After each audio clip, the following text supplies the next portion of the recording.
오늘 우리에게 주시는 하나님의 말씀 일어나 계시는 거고요. 아직 적응이 좀 필요한 거죠. 네, 충분히 이해합니다. 자, 오늘 우리에게 주시는 하나님의 말씀 신약성경 에베소서 6장 10절에서 15절까지의 말씀입니다. 한 절씩 교독하도록 하겠습니다. 끝으로 너희가 주 안에서와 그 힘의 능력으로 강건하여지고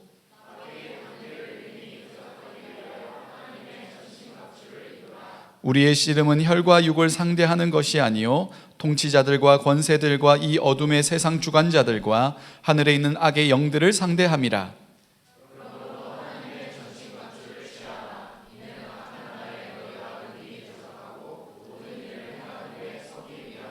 그런즉 서서 진리로 너희 허리띠를 띠고 의의 호심경을 붙이고 평안의 복음이 준비한 것으로 신을 신고. 아멘. 자리에 앉으시고 오늘 쉐마 찬양 하나님께 드리겠습니다.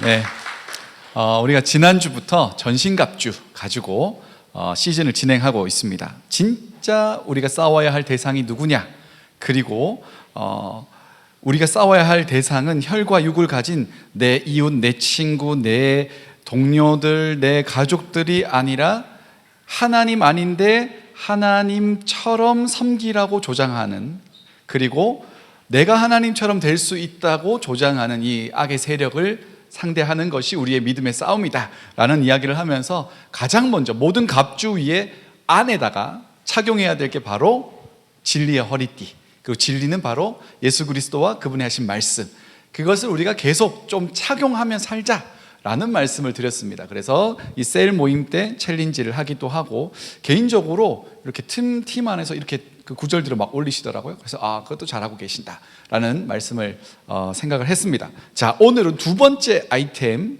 오늘은 두 가지를 할 거예요. 의의 호심경과 평안의 복음의 신발에 대한 이야기들을 좀 해보려고 합니다. 호심경이라는 말은 처음 들어보시죠?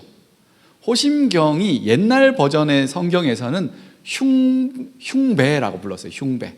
근데 이것도 말이 어려운 말이고 호심경은 더 어려운 말이고, 그래서 호심경이 뭐냐면 가슴을 보호하는 두꺼운 판을 가리키는 겁니다.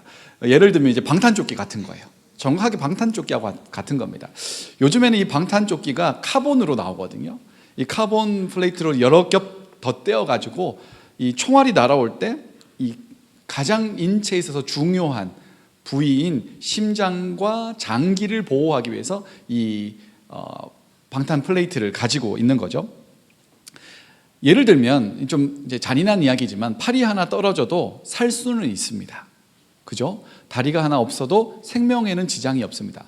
삶을 살아갈 때 굉장히 많은 불편함이 있겠지만, 어려움이 있겠지만 생명과 직결되지는 않습니다. 근데 심장이 공격을 당하면 거의 죽게 됩니다.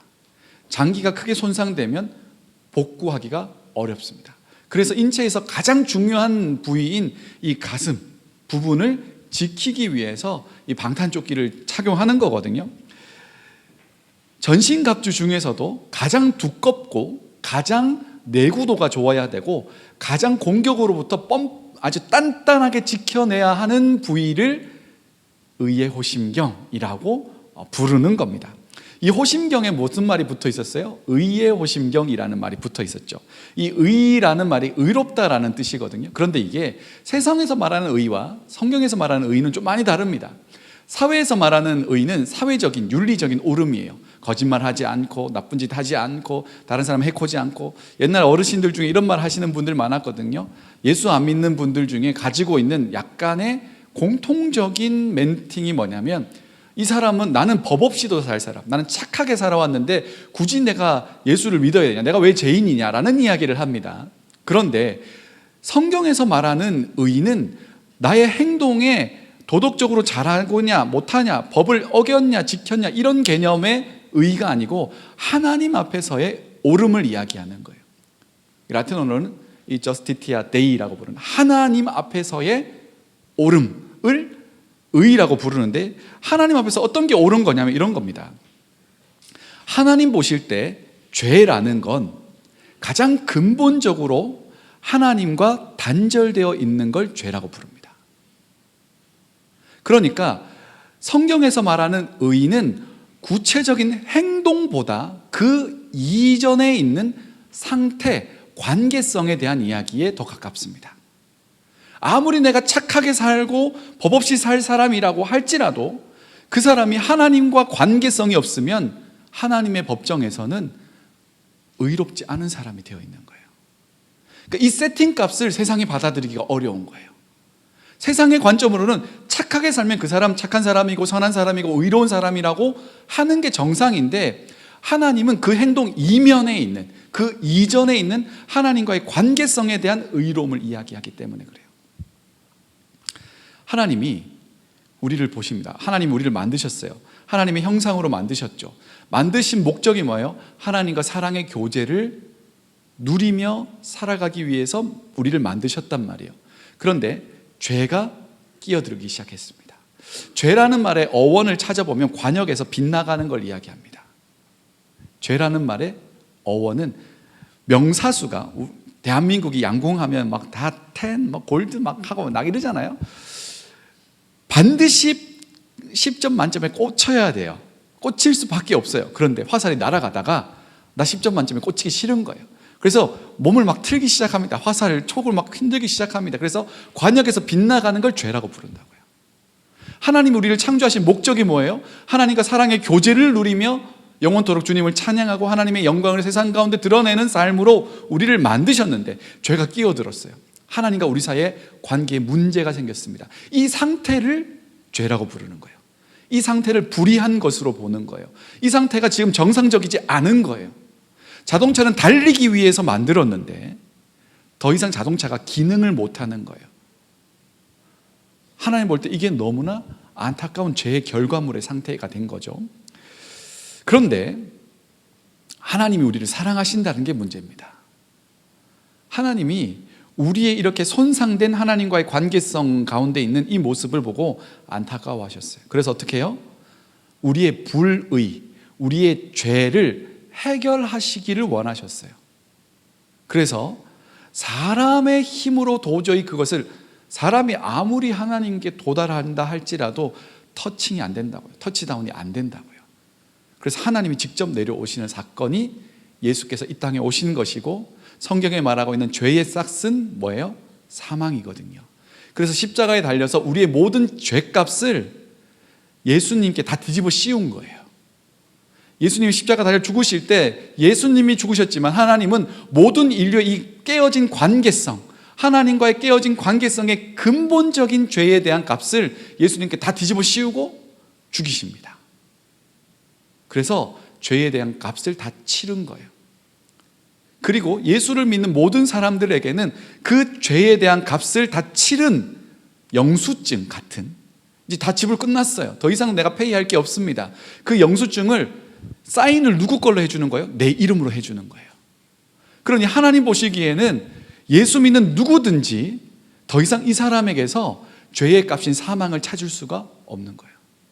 하나님이 우리를 보실 때 어떻게 보냐면 예수라는 필터를 가지고 보는 겁니다. 여러분, 일주일만, 아니면 오늘 하루만 복기해 보세요. 오늘 하루 우리는 하나님 앞에서 의롭게 살았을까요? 하나님 볼 때 괜찮게 살았을까요? 우리는 하나님 앞에서 누구도 의롭다라고 말할 수 있는 사람이 없어요. 그런데 하나님이 예수의 십자가를 통해 우리를 의롭다고 해주시는 거예요. 이게 하나님의 의라는 겁니다. 근데 사단은 우리를 향해 이렇게 공격하죠. 사단의 공격 방법, 오늘 사단의 공격 방법 3가지를 말씀드릴 텐데, 첫 번째는 뭐냐면 사단은 우리의 행동과 비교로 공격을 합니다. 자, 하나님은 관계가 회복됐냐 회복되지 않았냐로 보는 건데, 사단은 행동으로 이야기를 하는 거예요. 너 지난주에 거짓말했지, 너 그때 미워했지, 너 그때 나쁜 짓 했지, 야 네가 어떻게 예수 믿는 사람이야, 네가 어떻게 그렇게 행동할 수가 있어? 너는 의로운 사람이 아니야 라고 이야기해요. 여러분, 우리의 행동으로 의를 못 이룹니다. 그런데 사단은 그 행동으로 우리를 정죄하는 거예요. 그때 우리는 뭘 생각해야 돼요? 그래, 내가 이렇게 죄를 지었고 내가 이렇게 잘못했고 내가 부족한 게 맞지. 그러나 내가 여전히 하나님의 자녀라는 건 변함이 없다는 걸 우리가 알고 있어야 돼요. 이게 의의 흉배예요. 사단이 우리의 심장을 도려내려고 막 옵니다. 너 나쁜 놈이야, 너 잘못했어, 너 그랬잖아 하면서 막 올 때 하나님께서 우리에게 방탄조끼, 방탄 플레이트를 탁 끼워주면서 그래, 너 부족한 거 나 알지. 근데 내가 너를 여전히 사랑한단다. 그리고 너는 나의 사랑하는 아들이고 내 사랑하는 딸이다 라고 말씀해 주시는 걸 경험하는 것을 의의 흉배라고 부르는 거예요. 자, 오해하시면 안 돼요. 그러면 우리가 의의 흉배가 있다고 해서 나쁜 짓 해라는 이야기예요? 말라는 이야기예요? 나쁜 짓 해라는 이야기가 전혀 아닙니다.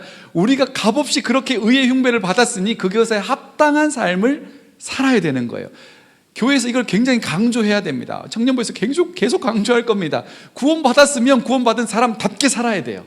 이게 구원의 총체적인 복음입니다. 총체적인 구원이고, 예수 믿고 구원받는 건 구원의 핵심이지만 전체가 아니에요. 전체는 뭐예요? 그리고 나서의 삶까지도 포함하는 게 구원의 총체적인 이야기예요. 자,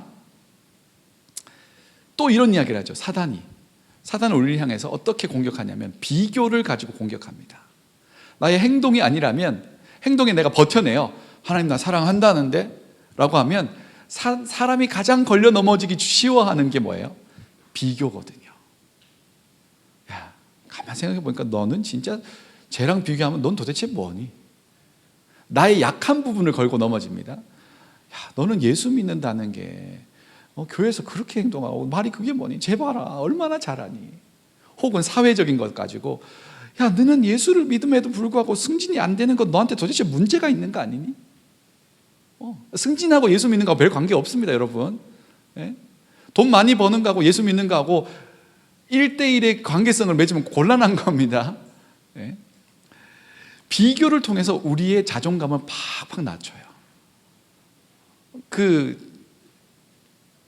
유명한 거의 진리에 가깝다고 생각하는 이야기인데, 어느 분이 이렇게 책에서 썼어요. 우리는 남과 자신을 비교할 때 어떻게 비교한다고요? 다른 사람의 최정상과 나의 골짜기를 비교한대요. 상대방이 가장 빛났던 그 순간과 나의 가장 암울한 시절을 딱 옆에 놓고 비교한다는 거예요. 그 사람에게도 골짜기가 있었습니다. 그 사람에게도 깊은 어둠의 시간들이 다 있었습니다. 그럼에도 불구하고 비교할 때 남의 가장 좋은 부분과 나의 가장 최악인 부분을 놓고 비교한다는 거예요. 여러분, 하나님은 우리를 비교해서 사랑하시는 분이 전혀 아니라고요. 하나님이 이런 기준을 제시한다고 생각해 보세요. 나는 얼굴로 사랑한다. 그러니까 잘생긴 애를 사랑하고 못생긴 애는 사랑 안 할 거야. 그러면 저는 이제 지옥에 있어야 돼요. 아니면 수술하든가. 하나님, 내가 지금 자력으로 구원에 이르고 있습니다. 하나님, 날 사랑받을 만큼 내가 해보겠습니다. 그래야 될지도 모르겠죠. 이게 이단이 하는 거예요. JMS라는 교주가 하는 거잖아요. 아주 노골적으로 여성들을 쫙 줄 세워놓고 예쁜 사람들을 가까이 놓으면서 나랑 관계를 맺어야 구원받는다고 이야기하는 거예요. 그게 하나님 우리를 비교해서 사랑하지 않는다고. 여기 모이는 한 사람 한 사람은요, 하나님의 유일한 사랑의 대상이라고요. 사단이 우리를 향해서 비교하며 행동으로 우리를 정죄하면서 우리를 자꾸 죄 가운데 머물게 하려 할 때 하나님은 의의 흉배를 딱 붙여줍니다. 기억해라, 너는 나의 것이야, 내 거야. 내 아들 핏값 주고 산 내 자녀, 내 사랑하는 아들, 내 사랑하는 딸, 난 널 비교하지 않고 사랑해. 너는 나의 유일한 사랑의 대상이야 라고 고백해 주신다는 거예요. 그래서 사단이 우리를 향해서 공격할 때, 여러분 스스로 죄책감에 깊이 빠질 때 이게 사단이 주는 건지 하나님이 주시는 죄책감인지 분별해야 됩니다. 사단이 주는 죄책감은 어떤 거냐면 과거로 계속 끌고 들어가요. 하나님께로 나아가지 못하게 만들어요. 회개할 가치도 없는 존재라고 판단하게 만들어요. 기도할 거리도 안 된다고, 나는 그런 주제도 안 된다고 생각하게 만들어요. 그래서 과거의 어떤 죄에 계속 매몰되게 만듭니다. 하나님이 주시는 죄책감은 뭐냐면 관계의 회복을 위한 죄책감이에요. 이 죄에 대한 감각이 예민해졌어요. 그럼 그걸 갖고 하나님 앞에 나아가는 거예요. 하나님, 내가 이랬습니다. 나의 부족함이 있습니다. 하나님 나를 긍휼히 여겨주십시오 할 때 이 죄책감은 어디로 나가는 거예요?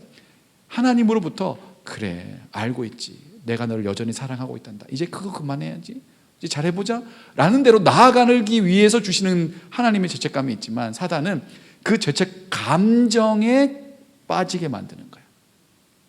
혹 여러분의 가운데 일상을 살아가다가 비교나 행동 때문에 죄책감으로 막 늘어질 때, 그때 하나님의 사랑을 기억하는 의의 흉배가 꼭 있게 되기를 소망합니다. 수련회 때 할 이야기가 많은데 제가 이제 예수 믿었던 이야기를 한번 해드리려고 하는데, 저는 죄의 문제가 해결이 안 돼서 자살을 하고 싶었어요. 이게 도무지 해결이 안 돼서 그 결정적인 순간에 하나님이 의의 흉배를 생각나게 하셨어요. 나중에 이제 또 그러니까 이제 겨울 수련회가 오고 있다.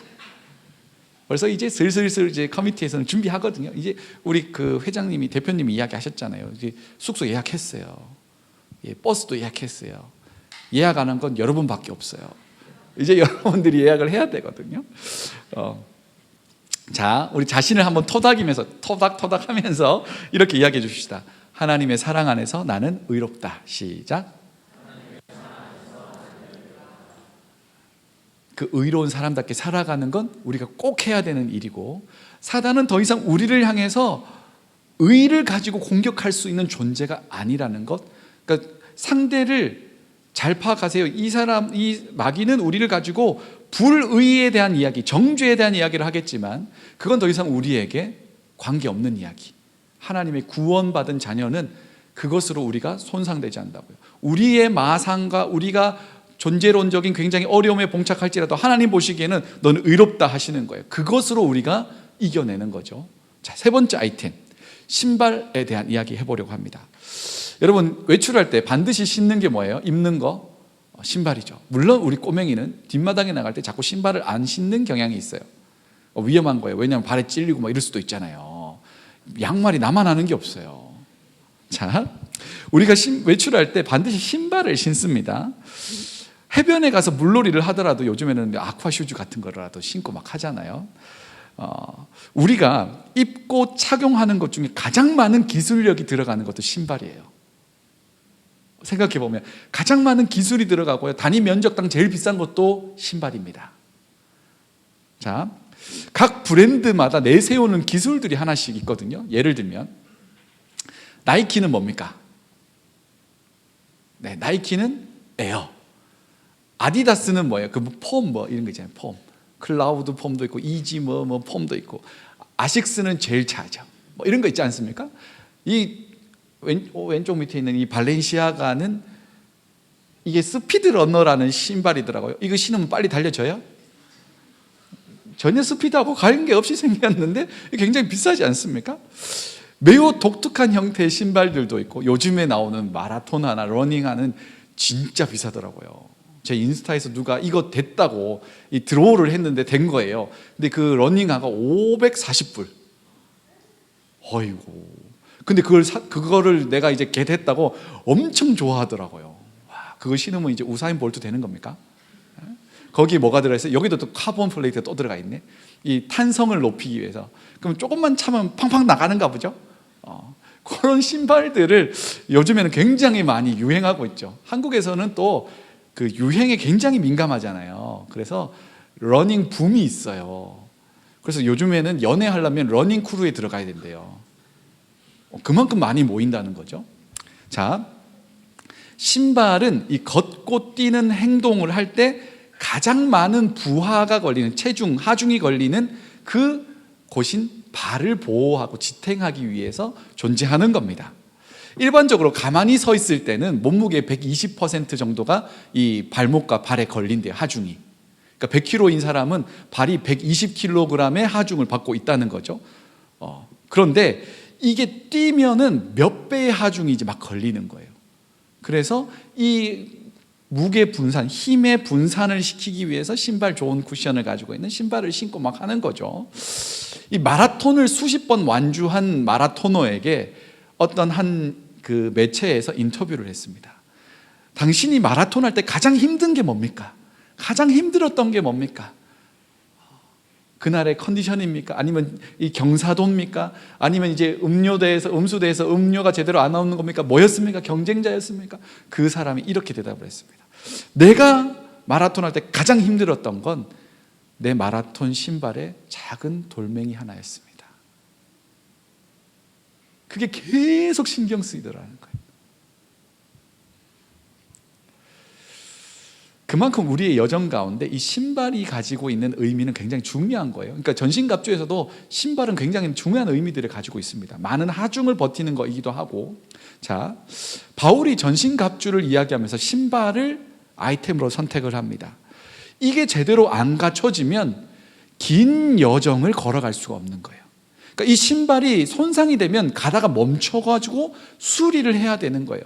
그러니 전신갑주 중에서 내구성이 가장 좋은 건 이거겠지만 또 없으면 이동 자체가 불가능한 건 신발이 되는 거죠. 자, 이 신발을 어떤 신발이라고 부르냐면 15절 말씀인데요. 우리 같이 한번 읽어보도록 하겠습니다. 15절 말씀요. 시작. 평안의 복음이 준비한 것으로 신을 신고. 말이 어렵죠. 의가 두 번이나 들어갔어요.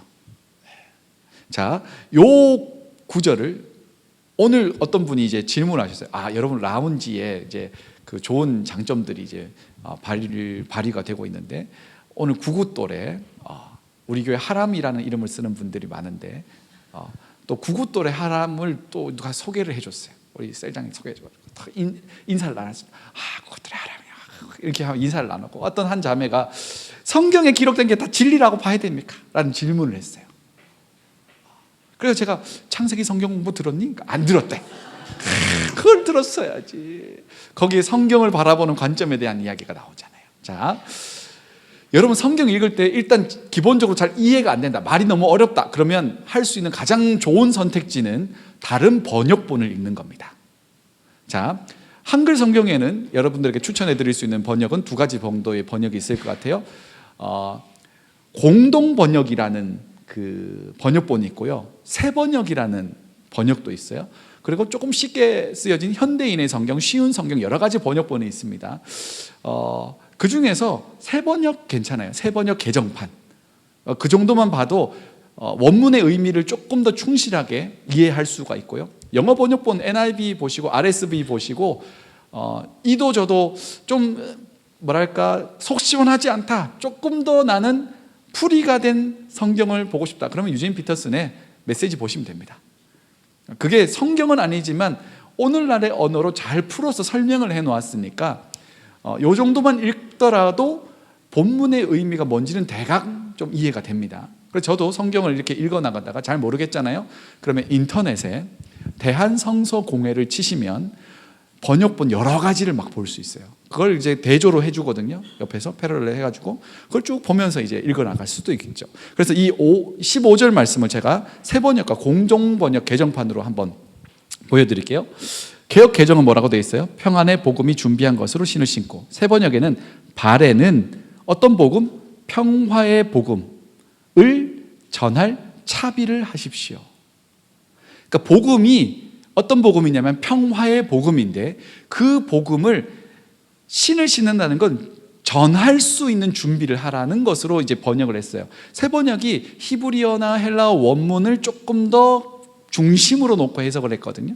공동 번역 개정판에도 발에는 평화의 복음을 갖추어 신으시라는 이야기로 번역을 했습니다. 그러니까 이거를 좀 정리를 해보면 복음을 전할 준비를 하라는 거예요. 그게 신발 신는 거예요. 근데 이 복음은 어떤 복음? 평화의 복음이라는 거예요.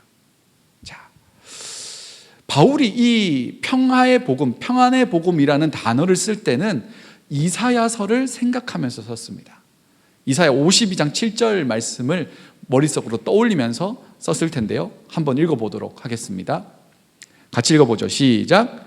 좋은 소식을 전하며 평화를 공포하며 복된 소식을 가져오며 구원을 공포하며 시온을 향하여 이르기를 내 하나님이 통치하신다 하는 자의 산을 넘는 발이 어찌 그리 아름다운가. 아멘. 이거를 줄여서 한 문장으로 만든 게 평안의 복음의 신을 신으라는 거예요.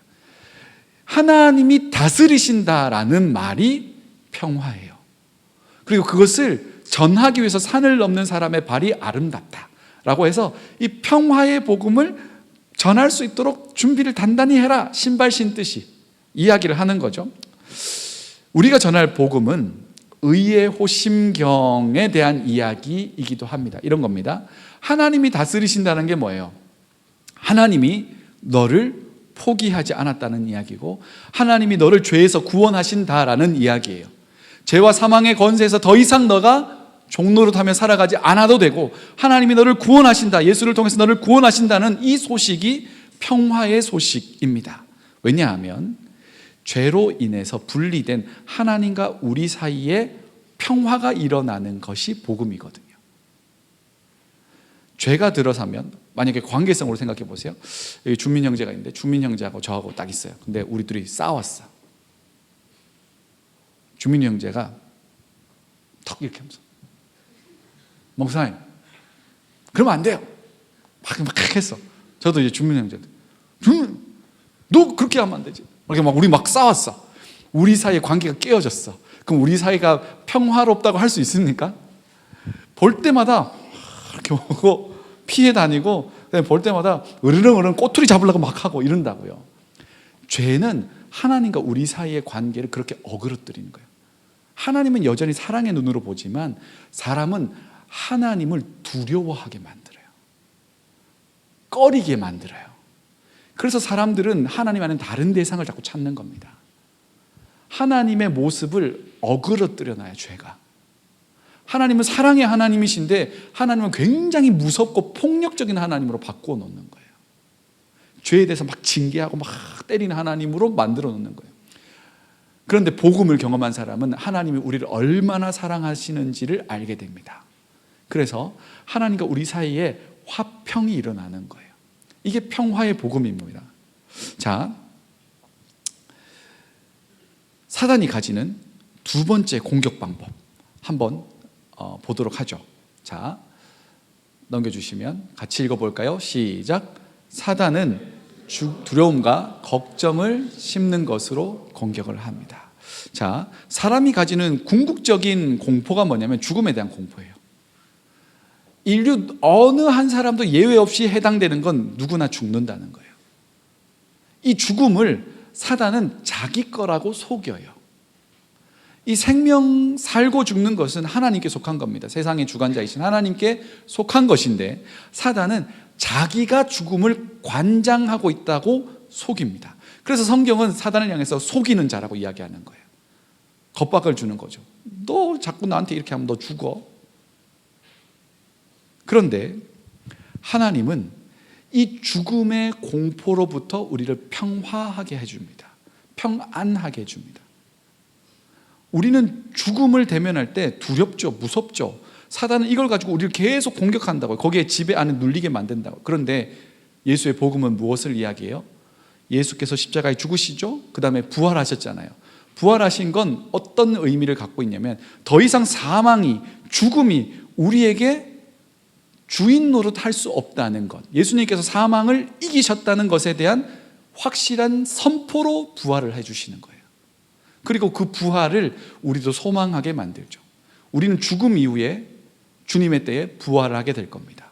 이게 기독교가 가르치고 있는 천국에 대한 소망이에요.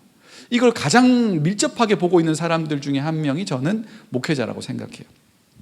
목회자는 임종을 많이 봅니다. 그리고 장례를 많이 치르잖아요. 저도 우리 토론토에 와가지고 벌써 장례를 치렀어요.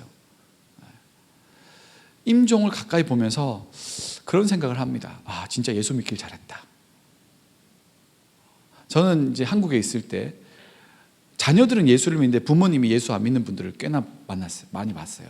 그분들이 장례를 치러주게 돼요. 왜냐하면 교인의 부모니까 장례를 교회에서 치러줄 때가 있다고요. 이 자녀들을 위해서. 이 죽음의 모습이 조금 다른 것 같아요. 이건 주관적이긴 한데 제가 경험했던 통계를 보면 거의 맞는 것 같아요. 예수를 잘 믿고 믿음으로 고백한 사람들의 죽음은 이제 돌아가신 얼굴의 표정을 보면 잠자는 것 같이 평안합니다. 그런데 어떤 분들은 예수 믿지 않고 가시는 분들의 표정을 보면 죽음의 공포가 얼굴에 그대로 서려 있을 때가 많이 있어요. 얼마 전에 치른 장례도 그랬어요. 이제 은퇴하신 장로님 돌아가셨는데 보면서 이렇게 믿어야겠구나. 담임 목사님이 같이 신방을 갔는데, 저랑 같이 갔는데 담임 목사님 이런 이야기를 하셨어요. 죽을 준비 되셨죠? 이런 거예요. 곧 돌아가실 분한테 죽을 준비 됐냐는 게 얼마나 무례한 이야기일 것 같습니까? 저는 좀 놀랐어요. 이렇게 물어보셔도 되나? 근데 그분이 아멘 이러는 거예요. 그분은 준비가 된 거예요. 이 무림 고수의 대화 같았어요. 준비되셨죠? 아멘. 더 이상 그분에게 죽음이라는 건 공포가 아닌 거예요. 이 죽음이란 문을 열고 살아계신 하나님 영광스럽게 만나고 그 품에 안겨 위로받고 영원히 하나님을 찬양한다는 믿음과 소망이 가득한 거예요. 사단은 너 죽는다고, 죽어서 망한다고, 너 그러니까 이따위로 살지 말고 너 마음껏 즐기며 살라고 하나님으로부터 더 멀어지게 만들잖아요. 지난주에 말씀드린 한 번뿐인 내 인생 내 마음대로, 너 죽으면 끝나는 거니까 네 마음대로 살라고 막 하나님으로부터 멀어지게 만들 때, 혹은 죽음의 공포 가운데 덜덜 떨게 만들 때, 그러나 이 평안의 복음을 가진 사람은 죽음이 주는 공포로부터 자유하게 됩니다. 오늘도 세상 가운데 수많은 사람들이 죽음의 공포 가운데 눌려 있을 때 바울은 이야기하는 거예요. 이 평화의 복음, 이 평안의 복음을 들고 가라고 이야기하는 거예요. 더 이상 죽음의 종노릇 하지 않아도 됩니다. 죽음 이후에 영원한 하나님의 나라의 삶이 있습니다 라는 이 놀라운 복음의 소식을 전해주라고 이야기하는 거죠. 제가 가끔 들여다보는 인터넷 IT, 저는 최신 기종 이런 거에 되게 좋아하거든요. 그래가지고 아이폰 얼마 전에 iOS 18인가요? 나왔잖아요. 나오자마자 깔았잖아요. 그래서 언제 이제 나의 이 기기가 지원되지 않을 때가 오는가? 그날이 빨리 왔으면 좋겠다. 그래야 새로 사니까. 그런 생각하면서 그 IT 카페에 기독교에 대해서 굉장히 시니컬합니다. 기독교에 대해서 되게 반감이 많고 그런데 어느 한 목사님이 글을 올렸어요. 제가 그 글을 올린 걸 보다가 와, 큰일 났다. 엄청나게 비판적인 댓글이 달리겠구만. 약간 무서워가지고 저는 아직 거기서 내가 목사라고 커밍아웃 안 했거든요. 사람들이 얼마나 비판할까 이런 걱정을 하면서 일단 천천히 글을 읽어봤습니다. 내용이 이래요. 내용이 한 분이 자기 사무실에 찾아왔대요. 이제 교회 사무실에 찾아왔대요. 그리고 자기의 구구절절한 이야기를 막 하더라는 거예요. 자기 어린 딸에게 생활비를 보내줘야 되는데 나는 가진 게 하나도 없고, 그러니까 좀 도와달라는 이야기를 하는 거예요. 저도 되게 많이 만났습니다. 그래가지고 막 마음이 동할 때는 일부러 이제 지갑에 너무 큰 돈은 아니지만 일부러 넣어놓고 이걸 다 줘야겠다 이런 생각을 가지고 막 할 때도 많았어요. 근데 그분들 중에 공통적인 멘트는 제가 꼭 갚습니다 라는 이야기를 하거든요. 제가 10여 년 목회를 하면서 갚는 분은 한 번도 못 봤어요. 그런데 이분에게 찾아와서 그랬어요. 좀 돈을 빌려주십시오. 좀 주실 수 없냐고 이야기를 했다는 거예요. 그런데 그분이 방어적으로 대하려고 하다가 마음이 좀 동하더래요. 그래가지고 이 지갑에 있는 돈 다 드리고 내일 다시 교회로 오시면 제가 직장을 좀 알아봐 드리겠습니다 라고 이야기를 했다는 거예요. 다음날에 이분이 왔을까요? 안 왔을까요? 안 왔습니다. 그냥 거짓말이었나 보다 하고 있는데 그 다음날 왔대요. 같이 직장을 찾아보기로 했어요. 그런데 문제가 있었어요. 이분의 주민등록번호가 말소되어 있었어요. 주민등록번호를 다시 복구하려고 하는데 굉장히 꺼리더래요, 이분이. 왜냐하면 복구가 되면 내가 원래 가지고 있던 빚이 다 몰려올까 봐. 그래서 일단 그대로 두고 아는 분한테 연결해서 이제 일을 좀 하게 해드린 거예요. 캐시잡을 준 거죠. 그래서 교회도 나오시면서 그렇게 했대요. 3년쯤 그렇게 같이 교회 생활을 했는데 목사님이 다른 곳으로 이제 부임을 하게 된 거예요. 사역지로 옮긴 거죠. 그러면서 이제 연결이 끝난 거예요. 그런데 한 번은 문자가 왔답니다. 문자가 자기가 이제 휴대폰을 살 수 있는 형편이 됐다는 거예요. 그래서 이 목사님한테 처음 문자를 딱 보낸 거죠. 그리고 문자로 이렇게 연락을 주고받다가 한 7년쯤 되었을 때 119에서 연락이 왔대요. 이분이 길에서 쓰러져서 병원으로 옮겼는데 휴대폰에 저장된 번호가 딱 3개였대요. 그 중에 제일 먼저 저장된 번호가 목사님 번호여가지고 이분한테 연락을 한 거예요. 알고 보니 굉장히 힘든 삶을 계속 살아왔던 것 같습니다. 몸이 아팠는데 치료도 제대로 받지를 못하고 몸이 다 이렇게 골마 있는 거 아세요? 그 상처가 났는데 치료를 못해서 진물이 계속 나고 상처가 안으로 오염이 계속되고 있는 거죠. 체력이 너무 떨어져서 링거를 계속 맞으면서 응급실에 있었던 거예요. 이분이 그 전화를 받고 다른 지방에 있던 그분을 찾으러 갔습니다. 병원에서 이제 그 치료하고 있는 동안에 병원 응급실에서 한참을 기다려야 되니까, 이분이 언제 깨어날지도 모르고 그 다음에 어떻게 해야 될지를 이제 의사랑 이야기를 해야 되니까 일단 수액 맞으면서 잠들어 있으니까 지금 내가 그런 상태입니다라고 글을 올린 거예요. 장문에 글을 쭉 올렸습니다. 제가 지금 응급실입니다. 이렇게 막 주저리 썼어요. 감성을 자극하는 내용 하나도 없고 너무나 담담하고 그냥 편안한 언어로 쭈루루룩 썼습니다. 댓글이 너무 궁금했어요. 댓글이 일부를 캡처를 제가 일부러 해놨어요. 너무 감동적이어가지고. 댓글이 몇 개가 달렸냐면 148개가 달렸어요. 근데 놀라웠습니다. 기독교에 대해 비아냥거리는 댓글이나 비판하는 댓글이 하나도 안 달렸어요. 그렇게 비판적인 커뮤니티에서 이렇게 돼 있죠. 뭐 배달로 햄버거라도 하나 쏴드리고 싶네요.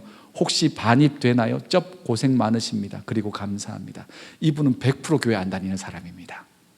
자, 정말 좋은 일 하고 계시는데 오늘은 힘이 많이 드실 것 같습니다. 목회자님들이 이런 거는 이제 교회 다니는 사람들, 이제 커밍아웃 한 거예요. 믿음으로 세상에서 바라는 거 하나 없이 좋은 일 하신 시간들 보내시는데 그 다음에 누가 이제 거기 목사님이 이제 글을 단 거예요. I love 지저스예요. 와, 대단한 용기죠. 이분 아이디가 I love 지저스예요. 저는 아이디가 고마해라예요. 감사합니다. 저보다 더 좋은 일 하는 분들이 많죠. 너무 피곤한지 잠이 안 오네요. 꼬마 김군이라는 분은 하늘에서와 같이 이루게 하여 주셔서 고맙습니다, 목사님. 제가 이 글을 보면서 무슨 생각을 했냐면 사람들이 기다리고 있다는 생각을 했어요. 무엇을 기다려요? 사랑을 외치는 교회에 사랑이 있기를 기다리는 거예요.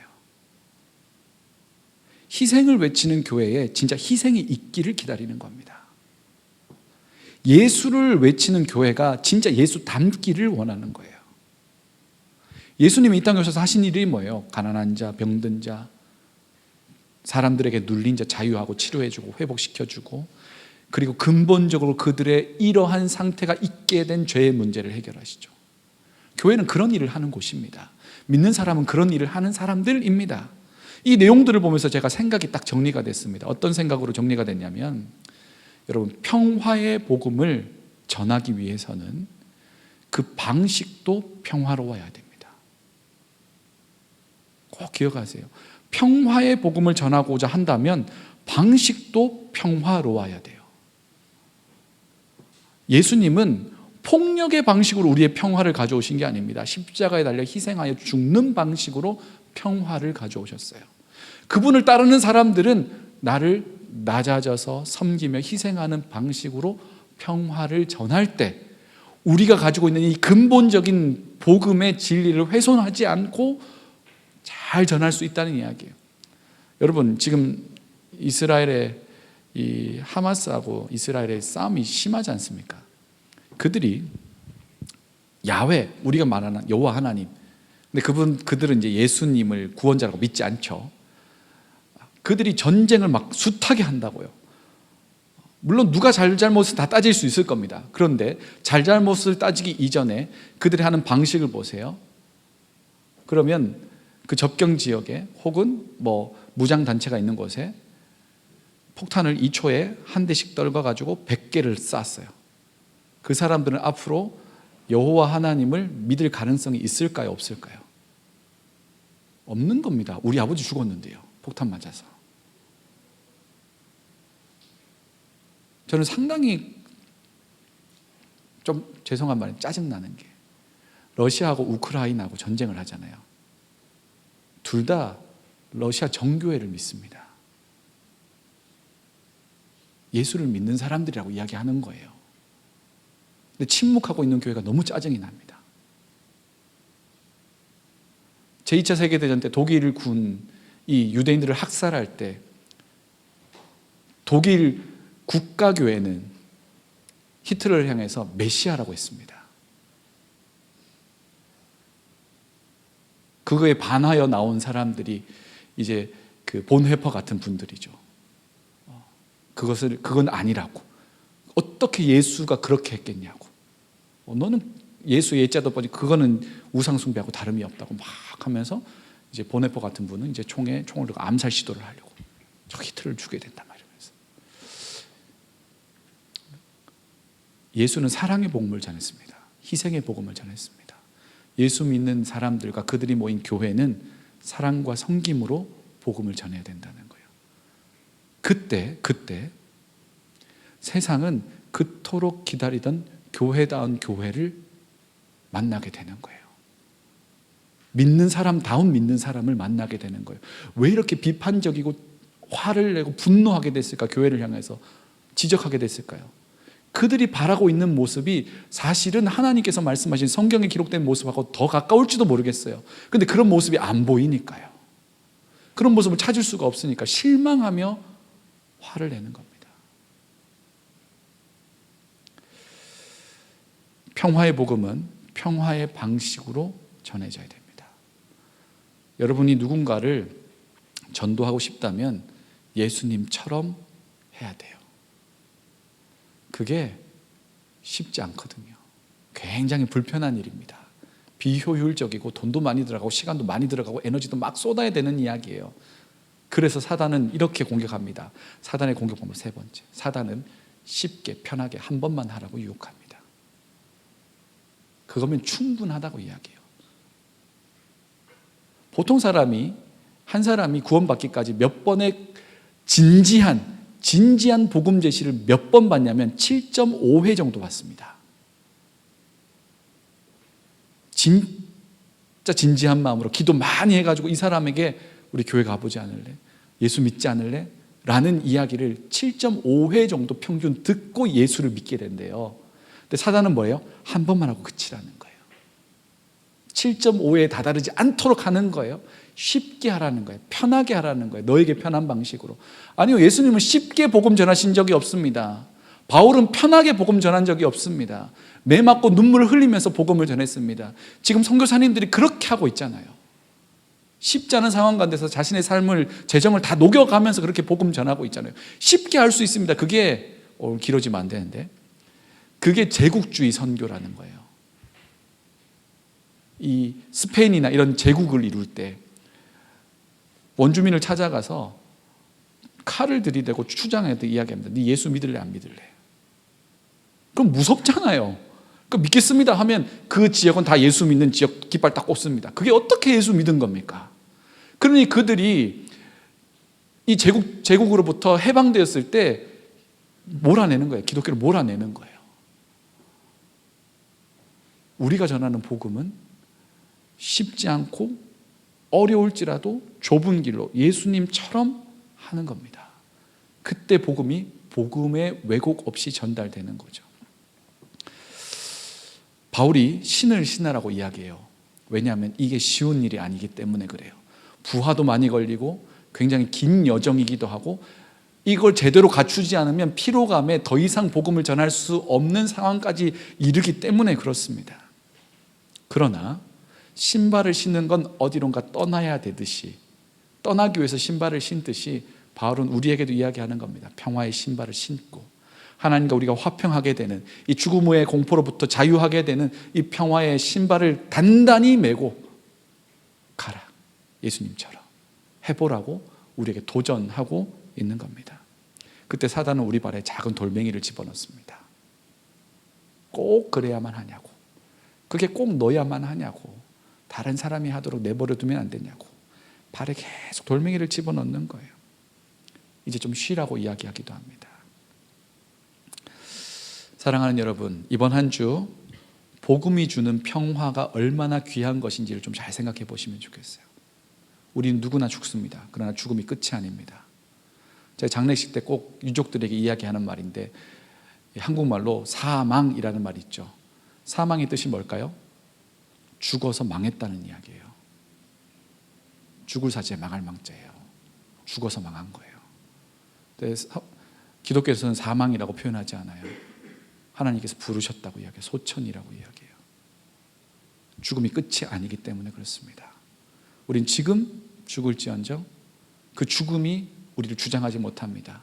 하나님이 그 죽음을 뚫고 우리 가운데 오셔서 우리를 구원하셨고 우리를 하나님의 나라로 들이실 겁니다. 이게 우리가 가지고 있는 의의 흉배.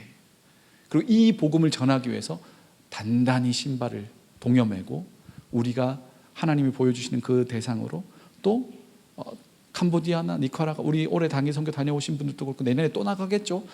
해외로 나갈 수도 있을 것이고요, 직장으로 나갈 수도 있을 것이고, 가장 험한 복음 전하는 자리가 어딘 줄 아세요? 가족이에요. 진짜 어렵습니다. 정말 어려운 일입니다. 장기전이에요. 장기전. 기도하다가도 지쳐요. 기도하다가도 멈출 때가 많습니다. 근데 하자는 거죠. 신발 달아 없어지면 하나님이 또 새로운 신발 주실걸요. 주실 때 발렌시아가 스피드러너 같은 평안의 복음을 주시면, 하이테크놀로지가 달리고 좀 예쁘게 디자인된 거를 주시면 좋겠지만, 복음이 주는 이 평화에 대해서 곰곰이 묵상해 보시고 내가 누구에게 예수님처럼 복음을 전해야 될지도 좀 잘 생각해 보세요. 그리고 여러분들에게 하나 요청을 드리고 싶어요. 제가 우리 청년 일부 공동체에 온 지 이제 5달, 벌써 5달 되고 이제 6개월 차로 들어갔습니다. 저에게 약간의 소망이 있어요. 여러분들 어떤 분들이냐면, 제가 이제 다른 분들이 막 물어보잖아요. 여러분 그 목사님 청년부 어때요? 물어보면 제가 이렇게 대답해요. 착합니다. 착해요. 마음밭이 좋아요. 순해요. 이 말은 굉장히 여러분을 아주 좋게 평가하는 거 맞아요. 그러니까 여러분 되게 착하고 순하고 토양이 좋아요. 그래서 말씀을 이렇게 전하면 잘 받아들이고 노력하려고 애를 쓰고. 근데 한 가지 저는 여러분에게 좀 도전하고 싶어요. 우리가 청년일부라는 공동체는 우리끼리 재밌으라고 하나님이 세워주신 공동체가 아닙니다. 교회 존재의 목적은 우리끼리 행복하고 즐겁고 좋다 하자고 있는 게 아니고 나가라고 있는 거예요. 세상 가운데 예수 복음 전하라고 있는 게 교회란 공동체예요.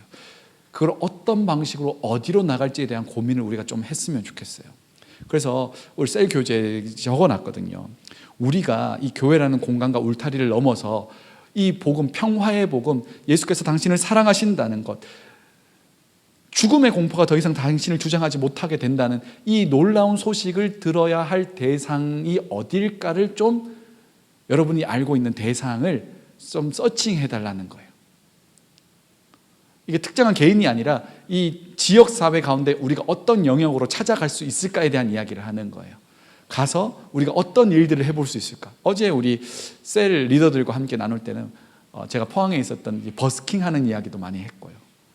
또 장애인 그 기관에, 선교단체에 이렇게 조인해서 협력하면서 선교하던 때가 한두 번 있었다라는 이야기도 들었고, 그러니까 제가 이제 이 동네에 대한 정보가 여러분보다 훨씬 적으니까 우리 공동체가 어떠한 영역으로 이 사회 가운데 하나님 나라를 선포하고 이 평안의 복음을 전할 수 있을까? 이건 단순하게 예수 믿으세요 말로 하는 것도 중요하겠지만 예수님처럼 몸으로 보여주는 게 훨씬 중요합니다. 이 시대 가운데는. 왜냐하면 7년 동안 이 사람하고 관계를 맺은 목사님의 이야기였기 때문에 힘이 있는 거예요. 한번 툭 도와주고 이런 개념이 아니고 관계성을 지속적으로 가지면서 섬겼던 것이 사람들에게 울림이 됐잖아요. 그러니까 우리가 어떤 부분에, 어떤 분야에, 어떤 대상들에게 지속적으로 예수의 복음을 전할 수 있을까? 오늘 우리 원주민 다녀오셨죠? 좀 오셨나요?